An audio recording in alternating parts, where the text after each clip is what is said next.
আপনি দেখছেন news now, আমরা জানি কোনটা খবর। মোহনপুর মহকুমার সিমনা বিধানসভার ধনিয়াভাঙ্গা এলাকায় সম্প্রতি শুরু হওয়া একটি ব্রিজ নির্মাণের কাজকে ঘিরে ছড়িয়েছে চাঞ্চল্য।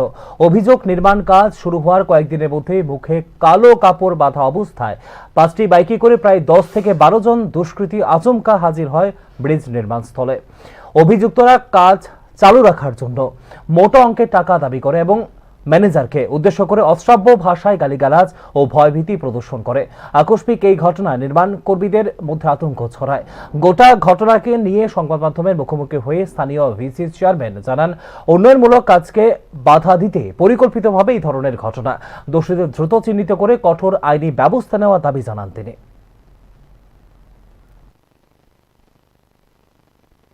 ইদানিং 4-5 দিন আগে কি বা কারা মুখোশ পরে আমাদের ব্রিজের সামনে এসে বলে ধমকি দিচ্ছে ম্যানেজারকে, কাজ বদ্ধ করো, পিঠা খাইতে পারে, নাহলে টাকা, এইগুলি আর কি। আমার ম্যানেজার জানার পরে আমি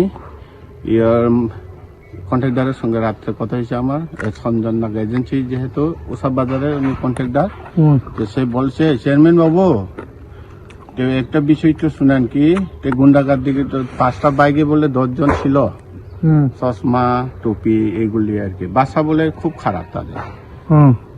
আমাদের এখানে তো এগুলি হওয়ার কথা। এভাবে এলাকা উন্নয়নের জন্য, ডেভেলপের জন্য যেটা কাজগুলি করতেছে, এগুলি এভাবে বাধা সৃষ্টি করলে কিভাবে ডেভেলপ হবে? টাটা হতো না, হতো না। আমরা তো কি চাই, যেমন চুরি না হয়।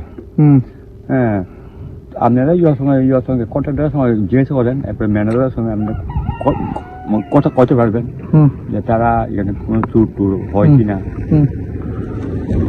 এভাবে আপনারা জনগণ সহযোগিতা করতেছে। আমরা নিশ্চয়ই। কয় তারিখে এমনি বাধা করছে এটা আমি ডেটটা আমি ম্যানেজারের সঙ্গে আপনি কথা কইলে ডেটটা দিতে পারবো। আচ্ছা, অসুবিধা